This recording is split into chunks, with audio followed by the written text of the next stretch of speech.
할렐루야. 하나님의 말씀 보겠습니다. 하나님 말씀은 요한복음 신약성경입니다. 요한복음 1장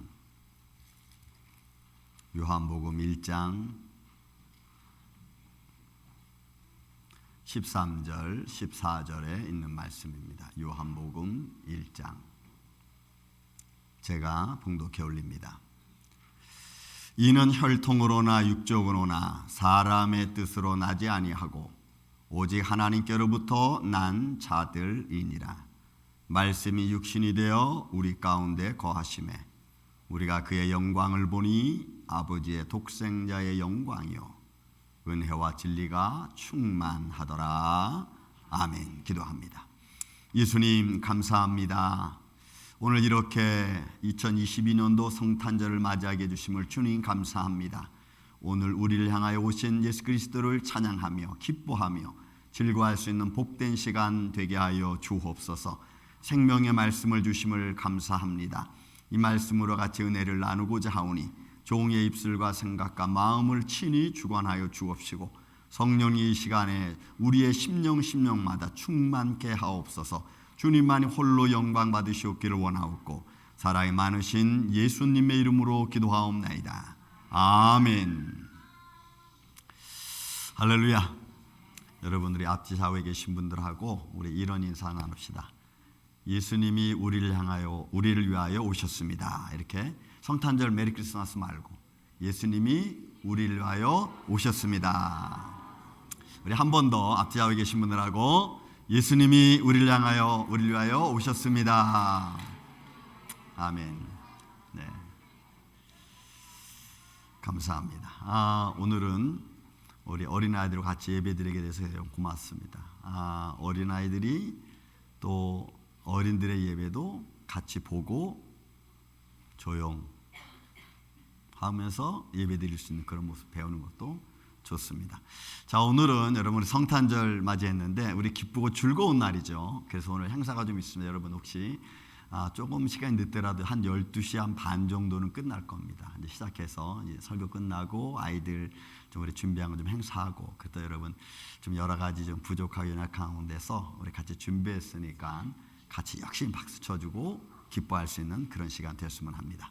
자, 오늘은 말씀이 육신 되신 하나님 혹은 예수님이라는 말씀 가지고 한 3가지 정도 은혜를 나누고자 합니다. 구약에는 하나님의 이름이 어떻게 되죠? 구약에는 여호와라는 말을 씁니다. 여호와. 모세에게 처음으로 자기 자신을 드러내셨습니다. 여호와라고. 그래서 여호와는 히브리 하나님 여호와 이렇게 여호와. 그 여호와라고 하는 이름의 뜻은 나는 나다라고 하는 겁니다. 스스로 계신 분이란 말이에요. 여호와. 그리고 구약에서는 그 여호와 하나님이 스스로 계신 하나님이 여러 가지 형상으로 말씀하셨습니다. 내가 너와 함께 해주겠다. 내가 이스라엘 민족과 함께 해주겠다. 내가 그들을 인도해 주겠다. 내가 그들을 먹여주겠다. 입혀주겠다. 뭐 등등 여러 가지 많은 말씀으로 스스로 계신 하나님이 여호와라는 이름으로 이스라엘 백성들에게 이렇게 저렇게 표현해 주셨습니다. 그런데 그렇게 구약에 많이 표현되어진 그 여호와라고 하는 이름의 명칭과 그 의미를 한 사람으로 딱 귀결시켰습니다. 신약에 와서는 그 이름이 예수라고 하는 이름입니다. 그래서 예수라고 하는 이름은 자기 백성을 그들의 죄에서 우리의 죄에서 우리를 구원할 자라고 하는 구체적인 이름이 명시되었죠. 이게 마태복음 1장 20절의 말씀이에요. 그런데 이 예수라고 하는 이름도 구약의 여호와 하나님께서 이스라엘 백성들에게 여러 가지 표현의 형상들로 보여주셨던 것처럼 내가 너와 함께 하겠다. 또 내가 너를 구원해 주겠다. 내가 앞으로 심판자다라고 하는 여러 가지 의미를 같이 포함하고 있는 이름이 예수라고 하는 이름입니다. 그래서 그는 구원자라고도 말하기도 하고 심판자라고도 말하기도 하고 다시 오실 하나님이라고도 얘기하는 겁니다. 그 이름이 예수라고 하는 이름입니다. 그래서 그 이름이 이 땅에 오시죠. 예수님이 땅 오십니다. 그리고 오신 그 예수님은 이제 우리가 좀 봐야 돼요. 왜냐하면 그 예수님은 사람의 방법으로 오신 분이 아니에요. 그래서 우리가 첫 번째 봐야 될 게 뭐냐? 사람의 뜻으로 오지 아니하고 하나님의 뜻으로 오셨다는 거예요. 사람의 뜻이고 사람의 방법이 아니라 하나님의 방법이에요. 이거는 하나님의 방법이라고 할 때는 성경 이외에 다른 여러 세상의 어떤 서적에도, 어떤 세상의 역사 속에서도 예수가 이 땅에 온 것에 대해서 증거하는 것이 없습니다. 오직 성경만 예수가 이 땅에 오신 것을 증거하고 있습니다. 그런데 이 땅에 오시는데 사람의 뜻이 아니라 하나님의 방법으로 오셨다니까 성경은 뭐라고 표현하냐면 아버지가 보내셨다라고 표현하는 거예요. 아버지가 보내셨다라고 표현해요. 그래서 아버지가 보내셨다는 말은 성경에 많은 말씀들이 나와요. 그 말씀들 중에서 요한복음 4장 34절, 6장 44절, 8장 16절, 요한복음 20장 21절 다 뭐예요? 나를 보내신 분이라고 표현해요. 나를 보내신 분, 나를 보내신 분이 있다는 거예요. 나를 보내신 분이 계시다는 거예요. 그분에 의해서 내가 이 땅에 왔다라고 하는 거예요. 그래서 여러분, 예수님이 땅에 오신 것은요, 사람의 방법이 아닌 하나님의 방법으로, 하나님의 뜻으로 이 땅에 오셨다 그랬어요. 그리고 이 성경 전체는 여러분, 신약, 구약, 성경 전체는 요한복음 5장 39절에 말씀하는 거예요. 이 성경은 전부 다 나에 대하여 이야기하는 거고 나에 대하여 증거하는 것이라고 말씀해 줬어요. 그래서 여러분은 하나님 말씀을 읽을 때, 또 말씀을 들을 때, 말씀을 지킬 때 복이 있는 줄로 믿습니다. 왜냐하면 하나님의 방법으로, 아버지 방법으로 오셨기 때문에 그래요. 또한 그렇게 아버지께서 보내셨기 때문에 아버지의 명령을 받고 왔어요. 예를 들어 우리 주일학교 아이들, 여러분들은 교회에 어떻게 왔죠? 엄마 아빠가 가라 그래서? 여러분 애들이 이렇게 순진해요.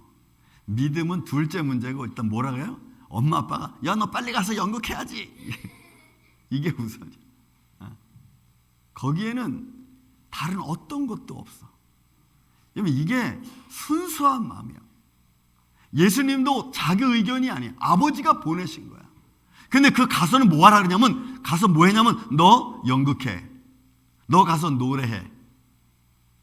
너무 당연하게. 그러면 예수님은 너 가서 뭐 하라고? 내 뜻을 그대로 행해.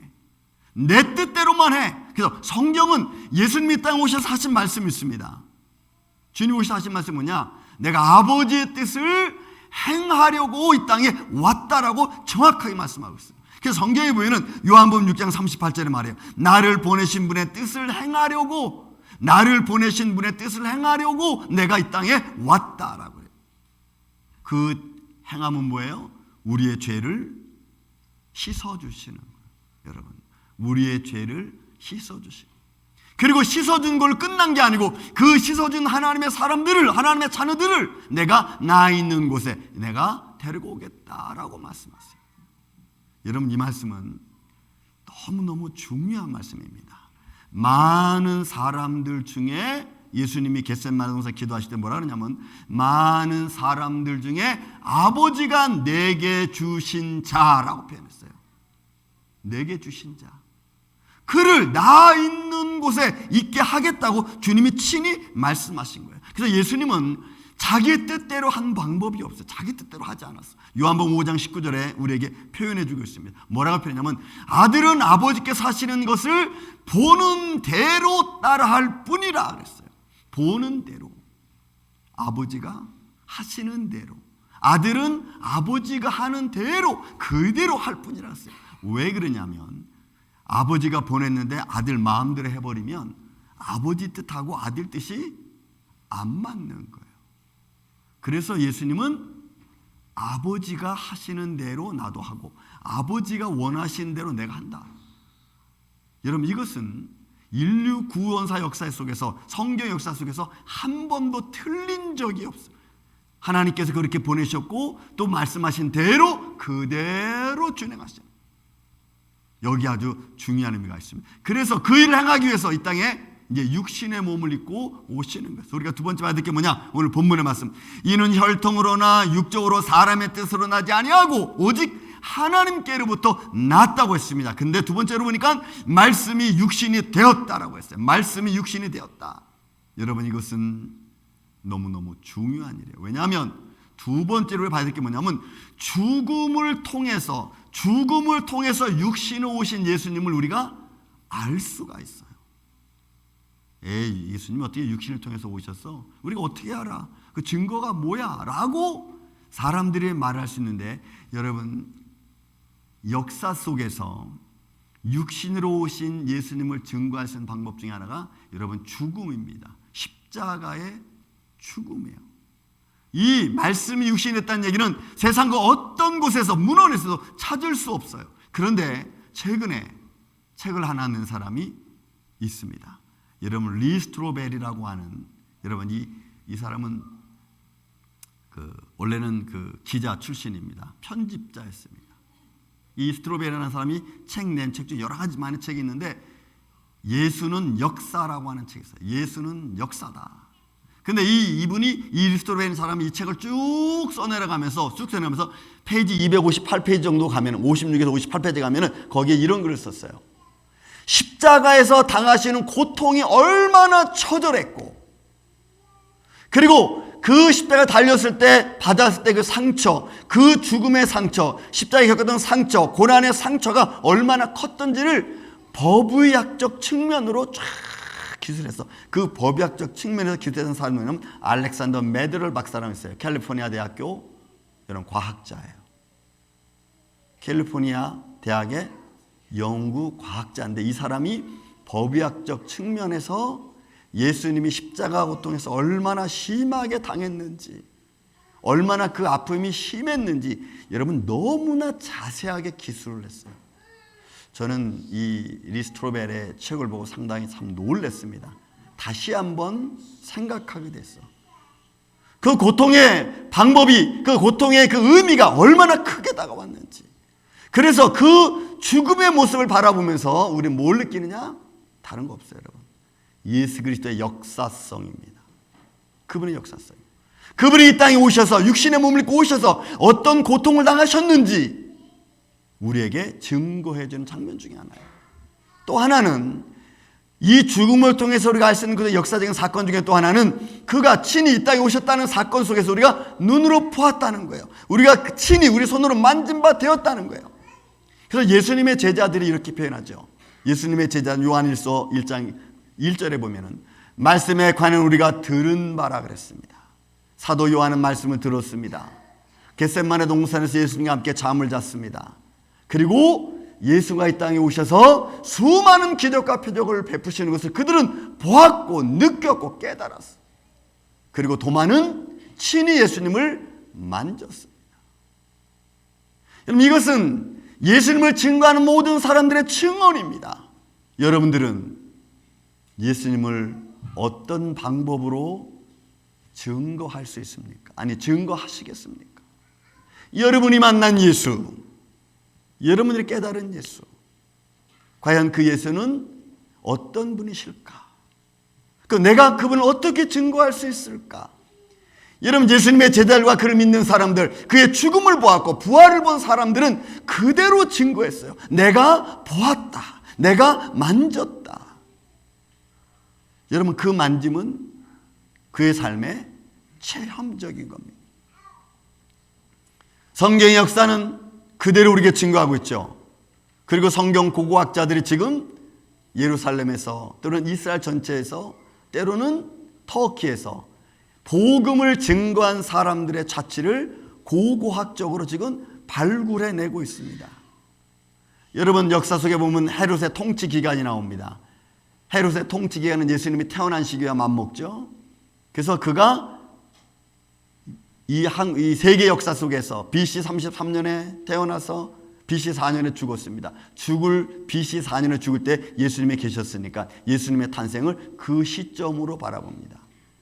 여러분, 세계 역사 속에서 예수 그리스도의 흔적과 복음의 흔적과 복음 전한 사람들의 흔적이 발굴되고 있어요.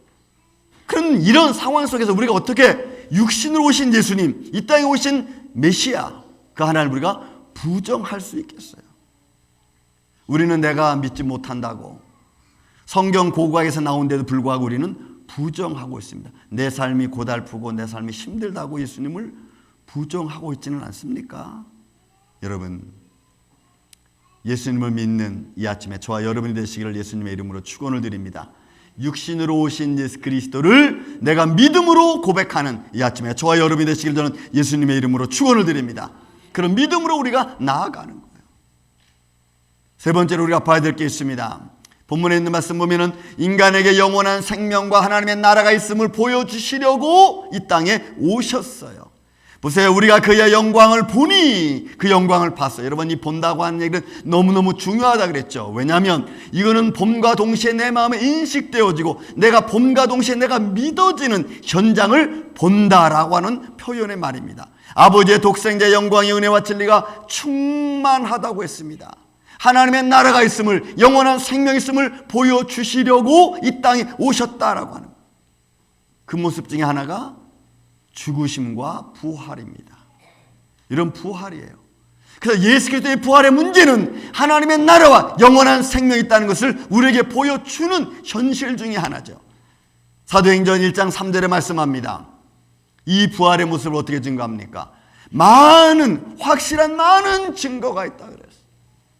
그 증거로 친히 살아계심을 나타내셨다라고 했어요. 그뿐만이 아니죠. 40일 동안 있으면서 많은 사람들에게도 보이셨다고 했어요. 그러니까 부활하신 몸으로 인간이 어떻게 죽음 후에 부활이 있을 수 있는가를 우리에게 보여주신 거예요. 이것은 성경 외에는 여러분 세상 어느 문헌에서도 보여준 것이 없어요. 진화론자들은 뭘 발견해냅니까? 몇천 년 시대에 무덤을 발견하고 죽은 시체를 발견하고 사람이 부활이 없다고 자꾸 이야기합니다. 그러나 성경은 부활이 있다고 말하는 거예요. 죽은 자의 부활은 앞으로 예수님뿐만이 아니고 예수를 믿는 모든 사람들에게 임할 하나님의 영원한 나라의 축복이라고 이야기하고 있는 거예요. 우리 임마누엘 장로 이 아침에 참여하신 여러분들 안에 이런 부활의 능력이 함께하는 축복의 삶이 되시기를 예수님의 이름으로 축원을 드립니다. 그 증거 중에 또 하나가 있어요. 그것이 뭐냐? 하나님 나라에는 병자가 없다는 겁니다. 여러분 성경 마태, 마가, 누가, 요한복음을 가만히 읽어보세요. 읽으면서 여러분들이 그 말씀의 의미를 한번 느껴볼 때 뭘 느끼느냐? 제가 본문 하나 찾아놨습니다. 마태복음 14장 36절에 예수의 옷자개라도 손을 대게 하시거늘. 그렇게 간구하니까 손을 대는 자마다 다 나음을 입었어요. 여러분이 다 나음을 입었어요. 예수님의 옷자락에 손을 대는 자마다 다 나음을 입었습니다. 병고침을 받은 거예요. 왜요? 예수님 안에는, 예수를 만나는 자들은, 예수님께 가까이 오는 자들에게는 병자가 있을 수 없어요. 이유는 단 하나예요. 하나님 나라에 그런 일이 있을 수 없기 때문에 그래요. 여러분 다 나음을 입었느니라고 하는, 나음을 얻었느니라고 하는 데산이라고 하는 이 단어는요, 완전한 구원을 말해. 더 이상 그 안에는 병자가 없는 거예요. 질병이 없는 거예요. 그래서 하나님의 나라는 질병이 있을 수 없어요. 하나님의 나라는 부족한 것이 있을 수 없는 겁니다. 우리의 인생 살면서 조금은 힘들고 부족한 것이 있죠.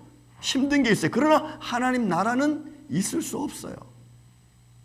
그래서 여러분 예수님께서 치료해 주셨습니다. 그리고 딱 한 말씀 하셨어요. 다시는 죄 짓지 마라. 이게 예수님이 우리에게 당부하신 말씀 중에 하나예요. 내가 구원받은 자녀로 하나님 은혜 안에 있는 자녀인데도 불구하고 죄를 짓는 거예요. 여러분 이게 광야 시대 아주 중요한 예표입니다. 이스라엘 백성들이 애굽에서 구원받아서 광야 하나님 품 안으로 갔어요. 근데 그 하나님 품 안에서도 구원받은 자녀들임에도 불구하고 그들이 죄 가운데 거하고 하나님을 인정하지 않으면 그 구원에서 여러분 떨어지는 거예요. 저는 우리 믿음의 사람들이 삶에 조금 힘들고 어렵다고 해서 영원하신 하나님을 부정하고 그리고 거기서 떨어지는 이런 어리석음을 범하지 않는 믿음의 삶을 살아가기를 저는 예수님의 이름으로 축원을 드립니다. 그래서 육신으로 오신 예수 그리스도, 그분은 우리에게 영원한 생명을 주신 거예요. 본문은 말씀합니다. 말씀이 육신에 우리 가운데 거하심에 우리가 그의 영광을 보니 아버지 독생자의 영광이고 은혜와 진리가 충만하더라. 이 은혜와 진리가 충만한 삶이 바로 예수님이 우리에게 주신 축복 중에 축복인 것입니다. 여러분, 이 성탄절을 맞이하는 이 아침에 우리 모두가 다 한마음 한뜻이 되어서 부활하신 주 예수 그리스도를 바라보고 영원한 하나님 나라를 바라보고, 그리고 또한 우리에게 주어질 하나님의 영광과 축복이 우리 안에서 우리가 삶을 통하여 누리는 복된 삶이 되시기를 저는 예수님의 이름으로 축원을 드립니다. 기도하겠습니다. 사랑과 은혜가 많으신 아버지 하나님, 감사합니다. 우리의 인생의 삶의 과정 속에서 우리와 함께 계시는 주님, 우리를 오늘 영원한 하나님 나라로 인도하기 위하여 이 땅에 오셨고, 또 말씀이 육신이 되어 친히 우리 가운데서 보여주셨던 우리 주님, 감사합니다. 우리 임마누엘 장로교회가 어린 유치부 주일학교로부터 시작해서 작년부 1위까지 온 성도들 한 영혼 한 영혼이 예수 그리스도 안에 떨어지지 아니하고 믿음의 주를 바라보며 믿음으로 나아갈 수 있는 축복의 삶을 살 수 있도록 주님 지켜주시고 인도하여 주시옵소서. 이 은혜와 사랑이 함께하여 주시옵기를 원하옵고 사랑이 많으신 예수님의 이름으로 기도하옵나이다. 아멘.